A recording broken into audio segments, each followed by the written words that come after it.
Welcome to ask I S for daily news analysis. ഇന്ന് നമ്മൾ discuss ചെയ്യാൻ പോകുന്നത് Thai Vazhthu, Amazon Future deal, Pegasus and biodiversity act 2002. ഇങ്ങനെ 4 topics ആണ് ഇന്ന് നമ്മൾ ഡിസ്കസ് ചെയ്യാൻ പോകുന്നത്. തമിഴ്നാട് റീസെൻ്റ്ലി അവരുടെ സോങ് പ്ലേ ചെയ്യുമ്പോൾ, സ്റ്റേറ്റ് സോങ് പ്ലേ ചെയ്യുമ്പോൾ മാൻഡേറ്ററി ആയിട്ട് നിൽക്കണം എന്ന് തന്നെ പറയുന്ന ഒരു എക്സിക്യൂട്ടീവ് ഓർഡർ കാര്യങ്ങൾ വന്നിട്ടുണ്ട്. തമിഴ്നാട് സ്റ്റേറ്റിൻ്റെ സ്റ്റേറ്റ് സോങ് എന്ന് പറയുന്നത് തായ് വാഴ്ത്താണ്. അതാണ് അവരുടെ ഒരു പ്രയർ സോങ് ആണ്. തമിഴ് മാതാവ് എന്നുള്ളൊരു മീനിങ്ങിൽ വരുന്ന ഒരു പ്രൈസിങ് സോങ് ആണ് ഇതെന്ന് പറയുന്നത്, തമിഴ് തായ് വാഴ്ത്ത് എന്ന് പറയുന്നത്. ഇത് അവരുടെ സ്റ്റേറ്റ് സോങ് ആയിട്ട് അംഗീകരിച്ചു. അതുപോലെ തന്നെ ഇതുമായിട്ട് ബന്ധപ്പെട്ടിട്ട് ഒരു ഗവൺമെൻറ് ഓർഡർ കൂടി കൊണ്ടുവന്നിട്ട് പറയുകയാണ്, അതായത് ഡിഫറെൻ്റ്ലി ഏബിൾഡ് ആയിട്ടുള്ള പേഴ്സൺസ് അല്ലാത്ത ആൾക്കാരെല്ലാം എന്താണ് റിമൈനിങ് സ്റ്റാൻഡിങ് ആയിരിക്കണം ആ ഒരു സോങ് ചൊല്ലുന്ന സമയത്ത്. അപ്പം എന്താണ് ഇതിൻ്റെ ഇഷ്യൂ? ഈ ഇഷ്യൂ എന്ന് പറയുന്നത് ഇതുമായിട്ട് ബന്ധപ്പെട്ടിട്ട് കുറച്ച് കാലങ്ങളായിട്ട് കേസ് നടക്കുന്നുണ്ട്. ക്യാൻ Ilango versus state case. Madras ഹൈക്കോർട്ടിലെ മധുരൈ ബെഞ്ചിൻ്റെ റിപ്പോർട്ട് പ്രകാരം അവർ പറഞ്ഞത് ഒരു സ്റ്റാറ്റ്യൂട്ടറി അല്ലെങ്കിൽ എക്സിക്യൂട്ടീവ് ഓർഡർ ഇങ്ങനെ നിൽക്കണം, ഈ പറയുന്ന തമിഴ് തായ് വാഴ്ത്ത് ചൊല്ലുന്ന സമയത്ത് നിൽക്കണം എന്ന് പറയുന്ന യാതൊരു ഓർഡറും ഇല്ല എന്നാണ് പറഞ്ഞത്. ആ ഇത് പറഞ്ഞ് ജഡ്ജ്മെൻറ്റിന് ശേഷം 2 ആഴ്ച കഴിഞ്ഞപ്പോഴേക്കും എന്താണ് ഇവർ നിൽക്കണം എന്നുള്ളൊരു ഗവൺമെൻറ് ഓർഡർ കൊണ്ടുവരികയാണ് ചെയ്തത്. ഇതേപോലുള്ള സിമിലർ കേസുകൾ സുപ്രീം കോടതിയിൽ ഇതിന് മുന്നേ നടന്നിട്ടുണ്ട്. Bijo Emmanuel versus state of Kerala 1986. അതുപോലെ തന്നെ അത് നാഷണൽ ആനന്ദവുമായിട്ട് ബന്ധപ്പെട്ടിട്ട് പാടുന്നതിന് റിഫ്യൂസ് ചെയ്യുന്നതുമായിട്ട് ഒക്കെയാണ്. അപ്പോൾ അതിനെ അവരുടെ സ്കൂളിൽ നിന്നും കുട്ടികളെ പുറത്താക്കി അങ്ങനെ കുറേ കാര്യങ്ങളും ചെയ്തു. പക്ഷേ എങ്ങനെയൊക്കെയാണെന്നുണ്ടെങ്കിൽ അതുപോലെ തന്നെ Shyam Narayanan Chouksey versus union of India 2017 cinema ഹാളുകളിൽ നാഷണൽ ആനന്ദം ചൊല്ലുന്ന സമയത്ത് ഒബ്ലിജ് ടു സ്റ്റാൻഡ് ആണ് എന്ന് പറഞ്ഞുള്ള കുറേ പ്രശ്നങ്ങളുണ്ടായിരുന്നു. പക്ഷെ അതെല്ലാം ഓപ്ഷനിലാണെന്നും മാൻഡേറ്ററി അല്ല എന്നും സുപ്രീം കോടതി മുന്നേ പറഞ്ഞിട്ടുള്ളതാണ്. അപ്പോൾ ഈ പറയുന്ന മധുരൈ ബെഞ്ച് കാര്യങ്ങൾ റേസ് ചെയ്ത അല്ലെങ്കിൽ അവരുടെ ആ ഒരു ഹൈക്കോർട്ട് റേസ് ചെയ്ത ക്വസ്റ്റ്യൻസ് എന്തൊക്കെയാണ്? അതായത് തീർച്ചയായിട്ടും ഒരു തമിഴ് തായ് വാഴ്ത്ത് ചൊല്ലുമ്പോൾ നമുക്ക് എന്താണ് ഒരു ഓഡിയൻസിന് കൺവീനിയൻ്റ് ആണ് എന്നുണ്ടെങ്കിൽ എഴുന്നേറ്റ് നിൽക്കാം. നമുക്കതിൻ്റെ അവരോട് കാണിക്കുന്ന ഒരു റെസ്പെക്റ്റ് ആയിട്ട് അത് നമുക്ക് പറയാം. പക്ഷേ ഒരിക്കലും അത് മാത്രമല്ല ഒരു രീതിയിൽ റെസ്പെക്റ്റ് ഷോ ചെയ്യേണ്ടത് എന്നാണ് പറയുന്നത്. അപ്പോൾ ഇങ്ങനെ കാണിച്ചാൽ മാത്രമേ ആ ഒരു സോങ്ങിന്, അതിപ്പോൾ നാഷണൽ സോങ് ആയിക്കോട്ടെ, നാഷണൽ ആനന്ദം ആയിക്കോട്ടെ, സ്റ്റേറ്റ് സോങ് ആയിക്കോട്ടെ, ഇതിനോടെല്ലാം റെസ്പെക്റ്റ് കാണിക്കേണ്ടത് എഴുന്നേറ്റ് നിന്നാൽ മാത്രമാണ് എന്ന് എവിടെയും പറഞ്ഞിട്ടില്ല. നമ്മൾ ഈ പറയുന്ന പ്ലൂറലിസം, ഡൈവേഴ്സിറ്റി എന്നൊക്കെ നമ്മൾ അടിക്കടി പറയുന്നുണ്ടെങ്കിലും പക്ഷേ ഇതൊരു ഫോൾസ് റെസ്പെക്റ്റ് ആയിട്ട് നമുക്ക് എല്ലാവർക്കും കാണുന്നവർക്കൊന്നും ഈ നാഷണൽ ആനന്ദം കേൾക്കുമ്പോൾ എണീറ്റ് നിൽക്കണം, അതൊരിക്കലും മാൻഡേറ്ററി ഇല്ല. ഇനി ഇതുമായിട്ട് ഒരുപാട് കൺസേൺസ് ഉണ്ട്. വളരെ മതഭ്രാന്തരായിട്ടുള്ള അല്ലെങ്കിൽ എന്താണ് ഈ പറയുന്ന സ്റ്റേറ്റ് ഹുഡിനോട് ഭ്രാന്തമായിട്ടുള്ള അങ്ങനെ കുറേ ആൾക്കാർ എന്താണ് മറ്റു പല ആൾക്കാർ, ഇപ്പം നമ്മളൊരു സിനിമാ ഹാളിൽ പോയിട്ട് നാഷണൽ ആനന്ദം പ്ലാൻ ചെയ്യുമ്പോൾ ചിലപ്പോൾ നമ്മൾ എണീറ്റും, അടുത്ത നാൾ എണീറ്റുന്നില്ലെങ്കിൽ അത് അവരെ നമ്മൾ റെസ്പെക്ട് ചെയ്യണം. അതായത് അവർ എണീറ്റുന്നില്ലെങ്കിൽ അത് അവരുടെ പ്രൈവസിയാണ് അല്ലെങ്കിൽ അത്തരം കാര്യങ്ങളാണ് എന്ന് നമ്മൾ മനസ്സിലാക്കണം. പക്ഷെ അതിന് പകരം നമ്മൾ അവരെ ഉപദ്രവിക്കാൻ തുടങ്ങിക്കഴിഞ്ഞാൽ ഒരുപാട് കൺസേൺസ് ഉണ്ടാവുന്നതാണ്. നെക്സ്റ്റ് നമ്മൾ ഡിസ്കസ് ചെയ്യാൻ പോകുന്നത് ആമസോൺ ഫ്യൂച്ചർ ഡീലാണ്. GS പേപ്പർ 3-ലെ effects of liberalisation on the economy, changes in industrial policy and their effects on industrial growth എന്ന് പറയുന്ന ഒരു ടോപ്പിക്കിൽ വരുന്നതാണ് Amazon future. Recently competition commission of India അവരുടെ അപ്രൂവൽ ഫ്രോസൺ ചെയ്തിരിക്കുകയാണ്. 2019 ഫ്രോസൺ ചെയ്തു ആമസോണിൻ്റെ ഇൻവെസ്റ്റ്മെൻറ്റും അവരുടെ ഫ്യൂച്ചർ ഗ്രൂപ്പിലുള്ള ഇൻവെസ്റ്റ്മെൻറ്റും കാര്യങ്ങളും US ഇ-കൊമേഴ്സ് കമ്പനിയിൽ നിന്നും സപ്രസ് ചെയ്തു എന്നൊക്കെ പറഞ്ഞുകൊണ്ട് മൾട്ടിപ്പിൾ ഫൈൻസ് ആമസോണിൻ്റെ മുകളിൽ കൊണ്ടുവന്നിട്ടുണ്ട് അവരുടെ അപ്രൂവലിന് വേണ്ടിയിട്ട്. അപ്പോൾ CCIയുടെ ഡിസിഷൻ പ്രകാരം ആമസോൺ എന്ത് ചെയ്യുന്നുണ്ട്, ഈ ഫ്യൂച്ചർ ഗ്രൂപ്പിൻ്റെ 2020 ഡിസിഷൻ പ്രകാരം അവരുടെ റിലയൻസ് ഇൻഡസ്ട്രീസിൻ്റെ കീഴിലുള്ള റീറ്റെയിൽ അസറ്റ് എല്ലാം സെൽ ചെയ്യാൻ ധാരണയാവുന്നുണ്ട്. അപ്പോൾ എന്താണ് നടക്കുന്നത്? Future group and Reliance industries limited ഏകദേശം 24,000 കോടി ഡീലാണ് ഓഗസ്റ്റ് 2020 സെൽ ചെയ്യാൻ വേണ്ടിയിട്ട് വിചാരിക്കുന്നത്. അത് അവരുടെ ഹോൾസെയിൽ ലോജിസ്റ്റിക്സും വെയർഹൗസും യൂണിറ്റും കാര്യങ്ങളൊക്കെ ഉണ്ട്. ആമസോൺ എന്ന് പറയുന്ന ഫ്യൂച്ചർ ഗ്രൂപ്പിൻ്റെ ഇന്ത്യൻ പാർട്ട്ണറാണ്. നമ്മൾ നോർമലി ആമസോൺ എന്ന് മെൻഷൻ ചെയ്യുന്ന ആമസോൺ തന്നെയാണ്. അവരുടെ ഒരു പാർട്ട്ണർഷിപ്പ് കോൺട്രാക്റ്റിൽ ഉണ്ടാകുന്ന ചില പ്രശ്നങ്ങളും കാര്യങ്ങളും ഈ പറയുന്ന ട്രാൻസാക്ഷൻ ഫെയിലിയേഴ്സിനും കാര്യങ്ങളൊക്കെ ഇന്ത്യൻ ഗ്രൂപ്പുമായിട്ട് ബന്ധപ്പെട്ട് വരികയുണ്ടായി. അപ്പോൾ ഇതുമായിട്ട് ബന്ധപ്പെട്ട് ഇതിനൊരു സൊല്യൂഷനും വേണമെന്ന് പറഞ്ഞ് ആമസോൺ SIACനെ അപ്രോച്ച് ചെയ്തു. നോർമലി ഒരു പാർട്ടീസ് ഡീലിങ്ങിൽ വരികയാണെന്നുണ്ടെങ്കിൽ അവരൊരു കോൺട്രാക്ച്വൽ അഗ്രിമെൻറ്റ് സൈൻ ചെയ്യും. അതായത് ഏത് ആർബിട്രൽ ഇൻസ്റ്റിറ്റ്യൂഷനാണ് അതിൻ്റെ ആർബിട്രേഷൻ അഡ്മിനിസ്ട്രേറ്റ് ചെയ്യുന്നത്, അതുപോലെ തന്നെ അവർക്ക് അപ്ലിക്കബിൾ ആയിട്ടുള്ള റൂൾസ് എന്താണ്, ഈ പറയുന്ന ആർബിട്രേഷൻ്റെ സീറ്റ് ഏതാണ് എന്നുള്ള കാര്യങ്ങളൊക്കെ അവരൊരു കോൺട്രാക്റ്റിലായിട്ടുള്ള ഒരു അഗ്രിമെൻറ്റിലൂടെ കൊണ്ടുവരാറുണ്ട്. ഈ ഒരു കേസിൽ ആമസോണും ഫ്യൂച്ചർ ഗ്രൂപ്പും എന്താണ് അവരുടെ അഗ്രിമെൻറ്റ് എന്ത് ചെയ്തു, SIACക്ക് ഡിസ്പ്യൂട്ട്സിന് വിട്ടുകൊടുക്കാൻ വേണ്ടിയിട്ട് തീരുമാനിക്കുകയാണ്. SIAC സിംഗപ്പൂരിൽ പ്രെസ്യൂമബിളി ആയിട്ടുള്ള ഒരു കോൺട്രാക്ടൽ ചോയ്സ് ആണ്. അവരുടെ പ്ലേസ് ഓഫ് ആട്രിബ്യൂഷനും എവിടെ തന്നെയാണ് അവർ ഉദ്ദേശിക്കുന്നത്, സിംഗപ്പൂരിലാണ്. എന്തുകൊണ്ടാണ് ഇത്തരം കേസുകൾ SIACയിലേക്ക് ഈ ഡിസ്പ്യൂട്ട്സ് ടേക്ക് ചെയ്ത് കൊടുക്കുന്നത്, അതുപോലെ തന്നെ അവിടെ ഫോളോ ചെയ്യുന്ന പ്രൊസീജിയേഴ്സ് എന്തൊക്കെയാണ്?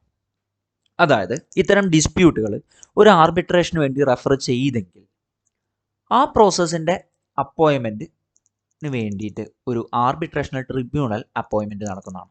അതായത് ആ ഒരു കംപ്ലീറ്റ് ആയിട്ടുള്ള പ്രോസസ്സ് ഡിസ്പ്യൂട്ട്സ് തീർക്കുന്നതിന് വേണ്ടിയിട്ട് എന്താണ്, ഒരു ആർബിട്രൽ ട്രിബ്യൂണൽ തന്നെ അപ്പോയിൻമെൻറ്റ് ചെയ്യുന്നതാണ്. അതിൽ നോർമലി ഒരു 3 മെമ്പർ ട്രിബ്യൂണൽ ആയിരിക്കും ഇരിക്കുക. ഒന്നെന്ന് പറയുന്നത് ഓരോ ട്രിബ്യൂണലിലേക്കുള്ള മെമ്പറും അതാത് പാർട്ടീസ് കൊടുക്കും. അത് കഴിഞ്ഞ് വരുന്ന 3rd മെമ്പർ ജോയിൻലി 2 ആൾക്കാർക്ക് നോമിനി ചെയ്യാവുന്ന, അല്ലെങ്കിൽ 2 പേരും ഒരേ സമയം അഗ്രി ചെയ്യുന്ന ആരെങ്കിലും ഒരായിരിക്കും 3rd പാർട്ടി മെമ്പർ എന്ന് പറയുന്നത്. ഇനി അതേസമയം ഇവരൊരു കൺസെൻസസിൽ എത്താൻ പറ്റിയില്ലെങ്കിൽ SIAC തന്നെ നേരിട്ട് എന്ത് ചെയ്യും, അവർക്ക് ഇഷ്ടമുള്ള ഒരു വ്യക്തിയെ അവിടെ നിലനിർത്തുന്നതാണ്. ഇനി അങ്ങനെയുള്ള സമയത്താണ് ഒരു എമർജൻസി ആർബിറ്റർ വരുന്നത്. ആ എമർജൻസി ആർബിറ്റർ ഈ പറയുന്ന SIACയുടെ റൂൾസ് കാര്യങ്ങളൊക്കെ അനുസരിച്ചിട്ടായിരിക്കും വർക്ക് ചെയ്യുന്നുണ്ടാവും. ഇനി ഈ പറയുന്ന SIACയുടെ ഓർഡർ ഇവർ വോളണ്ടറിലി കംപ്ലൈ ചെയ്തില്ലെങ്കിൽ എന്ത് സംഭവിക്കും? ഇന്ത്യൻ ലോ പ്രകാരം ഈ പറയുന്ന എമർജൻസി ആർബിറ്ററിൻ്റെ ഓർഡേഴ്സ് എൻഫോഴ്സ് ചെയ്യാൻ ഇന്ത്യയിൽ പ്രത്യേകിച്ച് നിയമമൊന്നുമില്ല. പക്ഷേ എമർജൻസി അവാർഡിനെ കംപ്ലൈ ചെയ്യുകയാണെന്നുണ്ടെങ്കിൽ എന്ത് ചെയ്യും, ഈ പറയുന്ന കാര്യങ്ങൾ എൻഫോഴ്സ് ചെയ്യാവുന്നതാണ്.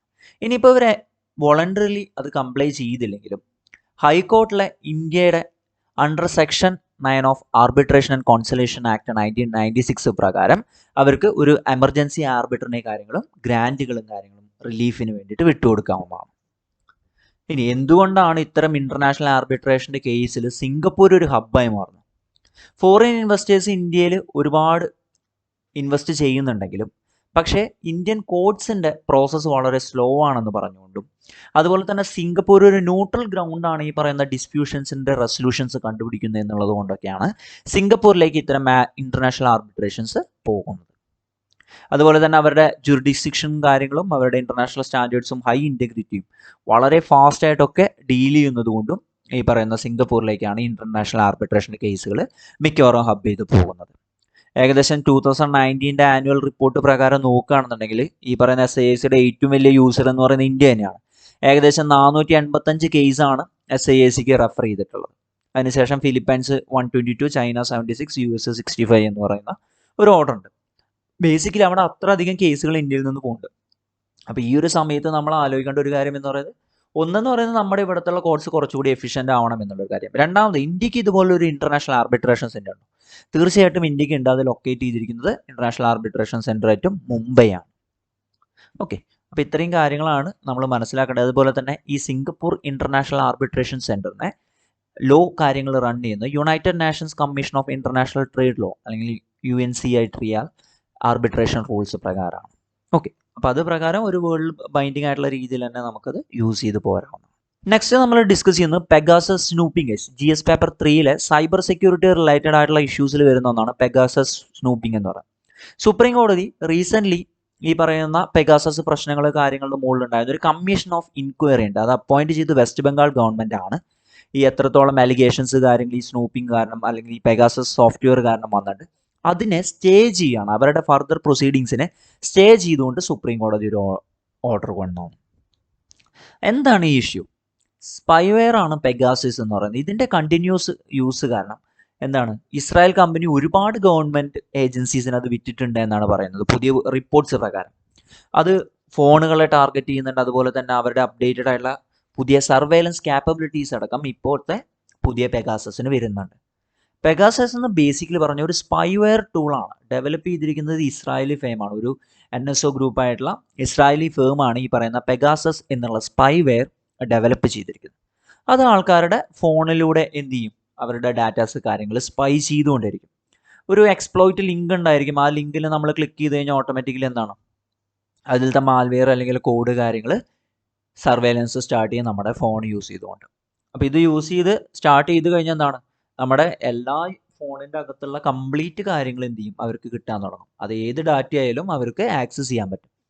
അപ്പോൾ അങ്ങനെ ആക്സസ് ചെയ്യുന്ന സമയത്ത് എന്താണ്, നമ്മുടെ പ്രൈവറ്റ് ആയിട്ടുള്ള ഡാറ്റ അല്ലെങ്കിൽ പാസ്വേഡ്, കോൺടാക്ട് ലിസ്റ്റുകൾ, നമ്മുടെ കലണ്ടറിലുള്ള ഈവൻറ്റ്സ്, നമ്മൾ അയക്കുന്ന text message, live voice calls, okay, അങ്ങനെയുള്ള മെയിൻ ആയിട്ടുള്ള എല്ലാ കാര്യങ്ങളും നമുക്ക് മറ്റൊരാളുടെ സർവൈലൻസിലായിരിക്കും എന്നുള്ളതാണ്. ഈ ഒരു ടാർഗറ്റിൻ്റെ ഫോൺ, അതായത് നമ്മളെ പോലെയുള്ള ആൾക്കാരുടെ ഫോണിൽ ഇത് ഉണ്ട് എന്നുണ്ടെങ്കിൽ നമ്മുടെ ഫോൺ ക്യാമറ, മൈക്രോഫോൺ, അങ്ങനെയുള്ള എല്ലാ കാര്യങ്ങളും നമ്മുടെ വിസിനിറ്റീസിലുള്ള ആക്ടിവിറ്റീസ് അടക്കം സർവൈലൻസിന് കൊണ്ടുവരാൻ വേണ്ടി സാധിക്കുന്നതാണ്. അതുപോലെ ഇതുമായിട്ട് ബന്ധപ്പെട്ടിട്ട് നടക്കുന്ന അല്ലെങ്കിൽ കേട്ടിരിക്കാൻ സാധ്യതയുള്ള ഒരു ടേമാണ് സീറോ ക്ലിക്ക് അറ്റാക്ക് എന്ന് പറയുന്നത്. അതായത് സീറോ ക്ലിക്ക് അറ്റാക്ക് എന്ന് പറഞ്ഞു കഴിഞ്ഞാൽ ഈ പെഗാസസ് പോലുള്ള സ്പൈവേഴ്സിൻ്റെ കേസിൽ നമ്മുടെ ഒരു ഹ്യൂമൻ ഇൻട്രാക്ഷൻ അല്ലെങ്കിൽ ഹ്യൂമൻ എററിൻ്റെ ഒന്നും ആവശ്യമില്ല. ഡിവൈസിലൂടെയാണ് നമ്മളെ കംപ്ലീറ്റ് ആയിട്ട് സർവൈലൻസ് നടത്തിക്കൊണ്ടിരിക്കുന്നത്. അപ്പോൾ അത്തരം അറ്റാക്കുകളെയാണ് നമ്മൾ സീറോ ക്ലിക്ക് അറ്റാക്ക് എന്ന് പറയുന്നത്. അപ്പോൾ തീർച്ചയായിട്ടും പുറത്തുനിന്നുള്ള ഇമെയിൽസ് അല്ലെങ്കിൽ മെസ്സേജസ്, ഇത്തരം ലിങ്കുകൾ കാര്യങ്ങളൊക്കെ ഉള്ള സാധനങ്ങൾ വരുമ്പോൾ തീർച്ചയായിട്ടും എന്ത് ചെയ്യുക, സൂക്ഷിക്കുക. അതൊരിക്കലും അനാവശ്യമായിട്ടുള്ള കാര്യങ്ങളൊന്നും ഓപ്പൺ ചെയ്യാൻ നിൽക്കണ്ട. അതുപോലെ തന്നെ എന്തെങ്കിലും വന്നു കഴിഞ്ഞാൽ അപ്പം തന്നെ റിപ്പോർട്ട് ചെയ്യേണ്ടതുമാണ്. നെക്സ്റ്റ് ആൻഡ് ലാസ്റ്റ് നമ്മൾ ഡിസ്കസ് ചെയ്യാൻ പോകുന്നത് ബയോളജിക്കൽ ഡൈവേഴ്സിറ്റി അമെൻമെൻറ്റ് ബിൽ 2021 ആണ്. അല്ലെങ്കിൽ biodiversity and environment GS paper 3 എൻവിറോൺമെൻറ്റിൻ്റെ ഭാഗമായിട്ട് വരുന്ന ഒന്നാണ് ബയോളജിക്കൽ ഡൈവേഴ്സിറ്റി അമെൻമെൻറ്റ് ബിൽ 2021. ഇപ്പോൾ അത് റീസെൻ്റ്ലി പാർലമെൻറ്റിൽ എന്താണ്, അതിൽ ചില അമെൻമെൻറ്റുകളും കാര്യങ്ങളും കൊണ്ടുവരണമെന്ന് പറഞ്ഞുകൊണ്ട് ടേബിൾ ചെയ്തിട്ടുണ്ട്. ആ അമെൻമെൻറ്റിൽ സീക്ക് ചെയ്യുന്ന കാര്യങ്ങൾ എന്തൊക്കെയാണെന്ന് വെച്ച് കഴിഞ്ഞാൽ ഡീക്രിമിനലൈസ് ചെയ്യണം ചില പ്രൊവിഷൻസ്, കൂടുതൽ ഫോറിൻ ഇൻവെസ്റ്റ്മെൻറ്റുകൾ കൊണ്ടുവരണം, അതുപോലെ തന്നെ റിസർച്ച്, പാറ്റൻറ്റ്, കൊമേഴ്ഷ്യൽ യൂട്ടിലൈസേഷൻ, രാജ്യത്തിൻ്റെ ഇൻട്രസ്റ്റിന് ഒരിക്കലും കോംപ്രമൈസ് ചെയ്യാതെ തന്നെ ഇത്തരം രീതിയിലുള്ള കാര്യങ്ങൾ കുറച്ച് ഇമ്പ്രൂവ്മെൻറ്റ്സ് കൊണ്ടുവരണമെന്നാണ് പറയുന്നത്. പക്ഷേ ഒപ്പോസിഷൻ പാർട്ടീസ് വളരെയധികം കൺസേൺസ് കൊണ്ടുവന്ന കാരണം അതൊരു സെലക്ഷൻ കമ്മിറ്റിക്ക് ആ ഒരു കൺസേൺസും കാര്യങ്ങളും സൈറ്റ് ചെയ്ത് റെഫർ ചെയ്ത് കൊടുത്തിരിക്കുകയാണ്. സെലക്ഷൻ കമ്മിറ്റി എന്ന് പറയുന്ന ഒരു പെർട്ടിക്കുലർ ബില്ലിനെ എക്സാമിൻ ചെയ്യുന്നതിന് വേണ്ടിയിട്ടുള്ള MP-മാരുടെ ഒരു ഗ്രൂപ്പാണ് ഏതെങ്കിലും ഒരു ഹൗസിൽ നിന്ന്. അത് ഏതെങ്കിലും ഒരു MP, റൂളിംഗ് പാർട്ടിയുടെ MP ആയിരിക്കും അത് ഹെഡ് ചെയ്യുന്നുണ്ടാവുക. പക്ഷേ എന്താണ്, അതിലെന്തെങ്കിലും കൺസേൺസ് കാര്യങ്ങളുണ്ടോ എന്നുള്ളത് അവർ കണ്ടുപിടിക്കും. ഈ ഒരു bill actually biological diversity act 2002 ഒരുപാട് റിലാക്സേഷൻ കൊണ്ടുവരുന്ന ഒരു കാര്യമാണ് ഈ പറഞ്ഞ അമെൻമെൻറ്റ് എന്ന് പറയുന്നത്. 2002 ഇമ്പാക്റ്റ് പ്രകാരം ഒരുപാട് ഹെവി കംപ്ലയിൻസ് ബേർഡൻ ഉണ്ടായിരുന്നു. ഇന്ത്യൻ മെഡിക്കൽ പ്രാക്ടീഷണേഴ്സിൻ്റെ അല്ലെങ്കിൽ സീഡ് സെക്ടർ, ഇൻഡസ്ട്രി റിസർച്ചേഴ്സ്, അങ്ങനെയുള്ള ആൾക്കാർക്കൊക്കെ എന്താണ് റിസർച്ച് ഇൻവെസ്റ്റ്മെൻറ്റ് കാര്യങ്ങളിലൊക്കെ വളരെ കംപ്ലയിൻസ് ആയിട്ടുള്ള ബേർഡൻസ് കാര്യങ്ങൾ ഉണ്ടായിരുന്നു. അപ്പോൾ അത്തരം കാര്യങ്ങൾ ഒഴിവാക്കി ഒരു റിസർച്ച് പ്രോസസ്സ് സിംപ്ലിഫൈ ചെയ്യാം. അപ്പോൾ ഈ സിംപ്ലിഫൈ ചെയ്യുക എന്നുള്ളത് റീജിയണൽ പാറ്റന്റിങ് സെൻറ്റേഴ്സ് കൊണ്ടുവരിക, അതുപോലെ തന്നെ ഇന്ത്യൻ മെഡിസിൻ സിസ്റ്റത്തിന് ഒരു ബൂസ്റ്റിംഗ് ആവും. ഇന്ത്യൻ സിസ്റ്റം ഓഫ് മെഡിസിൻ ഉണ്ട്, അത് പല രീതിയിലാണ്. അപ്പോൾ അത്തരം കാര്യങ്ങൾ ലോക്കൽ കമ്മ്യൂണിറ്റീസിനെ കാര്യങ്ങൾ എംപവർ ചെയ്യുക, അതുപോലെ തന്നെ മെഡിസിനൽ പ്ലാന്റ്സിൻ്റെ കൾട്ടിവേഷൻ കൂട്ടുക. United national convention of biological ഡൈവേഴ്സിറ്റിയുടെ ചില ഒബ്ജക്റ്റീവ്സും നമുക്ക് അത്തരം രീതിയിലൂടെ അച്ചീവ് ചെയ്യാൻ സാധിക്കുന്നതാണ്. അതുപോലെ തന്നെ ഇതിൻ്റെ സെർട്ടൈൻ പ്രൊവിഷൻസിന് അവർ ഡീക്രിമിനലൈസ് ചെയ്യാൻ ഉദ്ദേശിക്കുന്നുണ്ട്. അപ്പോൾ ഈ നയോഗ പ്രോട്ടോക്കോളിൻ്റെ ഇന്ത്യ റാറ്റിഫൈ ചെയ്തിരിക്കുന്ന സമയമാണ്. അപ്പോൾ ജനറിക് ആയിട്ടുള്ള റിസോഴ്സസ് ഫെയറും ഈക്വറ്റബിളും ഷെയറിംഗ് ആയിട്ടുള്ള ബെനിഫിറ്റ്സും കാര്യങ്ങളും അതിൻ്റെ യൂട്ടിലൈസേഷൻ ഉണ്ടാവണം എന്നുള്ളതൊക്കെ പറഞ്ഞിട്ടുണ്ട്. അപ്പോൾ അത്തരം കാര്യങ്ങളിലൂടെ അത് നമുക്ക് പ്രോപ്പറായിട്ട് നടത്തണമെന്നുണ്ടെങ്കിൽ എന്താണ്, ചില പ്രൊവിഷൻസ് നമുക്ക് ഡീക്രിമിനലൈസ് ചെയ്യേണ്ടി വരും. അതുപോലെ തന്നെ ഈ ഒരു ഫീൽഡിൽ ഫോറിൻ ഇൻവെസ്റ്റ്മെൻറ്റുകൾ നമ്മൾ അലോ ചെയ്യാൻ പോവാണ്. ഫോറിൻ ഇൻവെസ്റ്റ്മെൻറ്റ് ഈ ബയോഡൈവേഴ്സിറ്റി റിസർച്ച് ഫീൽഡിൽ വേണ്ടിയിട്ട് ഇൻവെസ്റ്റ് ചെയ്യുന്ന സമയത്ത് എന്താണ്, തീർച്ചയായിട്ടും ഒരു ഗ്രോത്ത് ഉണ്ടായിരിക്കും. പുറത്ത് നാട്ടിൽ നിന്നുള്ള ഒരുപാട് ഐഡിയാസ് കാര്യങ്ങൾ നമുക്ക് കിട്ടും. അത് ആ ഒരു എൻറ്റിറ്റീസിൻ്റെ അപ്രൂവൽസ് കാര്യങ്ങൾ നാഷണൽ ബയോഡൈവേഴ്സിറ്റി അതോറിറ്റിയുടെ ഒരു സിഗ്നേച്ചർ അപ്രൂവലോടി കിട്ടിയാൽ മാത്രമാണ് ഇത്തരം ഫോറിൻ ഇൻവെസ്റ്റ്മെൻറ്റുകൾക്ക് സാധ്യതയുള്ളത് എന്ന് കൂടി പറയുന്നുണ്ട്. അതുപോലെ തന്നെ ആയുഷ് പ്രാക്ടീഷണേഴ്സിൻ്റെ ഒരു എക്സംഷൻ കൂടി അവർ കൊണ്ടുവന്നിട്ടുണ്ട്. അതായത് രജിസ്റ്റേർഡ് ആയിട്ടുള്ള ആയുഷ് മെഡിക്കൽ പ്രാക്ടീഷണേഴ്സ് ഉണ്ട്. അപ്പോൾ അവർക്ക് കോഡിഫൈഡ് ആയിട്ടുള്ള ഒരു ട്രഡീഷണൽ നോളേജ് ഉണ്ട്. അതുപോലെ തന്നെ മറ്റുള്ളവരിൽ നിന്ന് കുറച്ച് വ്യത്യാസങ്ങൾ കാര്യങ്ങളുണ്ട്. അപ്പോൾ അതിന് വേണ്ടിയിട്ടുള്ള ബയോളജിക്കൽ റിസോഴ്സസ് അല്ലെങ്കിൽ അതിന് വേണ്ടിയിട്ടുള്ള സെർട്ടൻ പർപ്പസസ് കാര്യങ്ങൾ നടത്താൻ വേണ്ടിയിട്ട് ഒരു സ്റ്റേറ്റ് ബയോഡൈവേഴ്സിറ്റി ബോർഡുകൾ കൂടി സ്ഥാപിക്കാൻ അവർ ഉദ്ദേശിക്കുന്നുണ്ട്. ഇവിടെ നമ്മൾ ഇപ്പോൾ ബേസിക്കലി ചെയ്യുന്നത് എന്താ വെച്ച് കഴിഞ്ഞാൽ ബയോളജിക്കൽ ഡൈവേഴ്സിറ്റി ആക്ട് 2002 ഒന്ന് പൊളിച്ചെഴുതുകയാണ്. ആക്ച്വലി ആ ഒരു ആക്ട് എന്ന് പറയുന്നത് പാർലമെന്റിൽ 2002 വന്നതാണ്. അവർ ഉദ്ദേശിക്കുന്ന കാര്യങ്ങളെന്ന് പറയുന്നത് കൺസർവേഷൻ ഓഫ് ബയോളജിക്കൽ ഡൈവേഴ്സിറ്റി, അതുപോലെ തന്നെ അതിൻ്റെ കമ്പോണൻസിൻ്റെ കാര്യങ്ങൾ സസ്റ്റൈനബിൾ ആയിട്ടുള്ള ഒരു യൂസ്, അതുപോലെ തന്നെ fair and equitable sharing of benefits. Biological റിസോഴ്സിൽ നിന്നും നോളജിൽ നിന്നും ഉണ്ടാവുന്ന എല്ലാ കാര്യങ്ങളും വളരെ ഫെയർ ആയിട്ടുള്ള രീതിയിൽ ഷെയർ ചെയ്യുക എന്നുള്ളതാണ് ഉദ്ദേശിക്കുന്നത്. പക്ഷേ ഈ ഒരു അമെൻമെൻറ്റ് കൊണ്ടുവരുന്ന സമയത്തും പല എക്സ്പേർട്സും പറയുന്നൊരു കാര്യം എന്ന് വെച്ച് കഴിഞ്ഞാൽ കൺസർവേഷനേക്കാൾ ഉപരി അതൊരു ട്രേഡ് രീതിയിലേക്കാണ് പോയിരിക്കുന്നത്. കൂടുതലായിട്ട് അവർ ഫോക്കസ് ചെയ്യുന്ന ഈ പറയുന്ന ഇൻ്റലക്ച്വൽ പ്രോപ്പർട്ടീസിലാണ്. അതല്ലാതെ ഈ ബയോളജിക്കൽ റിസോഴ്സിൻ്റെ നല്ലതിന് വേണ്ടിയിട്ടുള്ള കാര്യങ്ങളല്ല നടക്കുന്നതെന്ന് അവർക്ക് സംശയമുണ്ട് എന്ന് പറയുന്നു. അതുപോലെ തന്നെ ബയോ പൈറസി ത്രെറ്റുകൾ കാര്യങ്ങൾ വരുന്നുണ്ട്. അങ്ങനെയുള്ള പല പ്രശ്നങ്ങളും ഇതിൽ രേഖപ്പെടുത്തുന്നുണ്ട്. അതുപോലെ തന്നെ ഒരുപാട് ലോക്കൽ കമ്മ്യൂണിറ്റീസിനെ സൈഡ് ലൈൻ ചെയ്യാനുള്ള ഒരു സാധ്യത കൂടി ഈ ബില്ലിനുണ്ട് എന്നുള്ളത് പറയുന്നു. അപ്പം ഇത്രയാണ് നമുക്ക് ഡിസ്കസ് ചെയ്യാനുള്ളത്. 4 കാര്യങ്ങളാണ് നമ്മൾ ഒരു സ്റ്റേറ്റ് സോങ്ങിൻ്റെ കാര്യം പറഞ്ഞു. അതുപോലെ തന്നെ Amazon future deal, Pegasus and biodiversity ആണ് ഇന്ന് നമ്മൾ ഡിസ്കസ് ചെയ്യാം. That's all friends. Thank you all of U.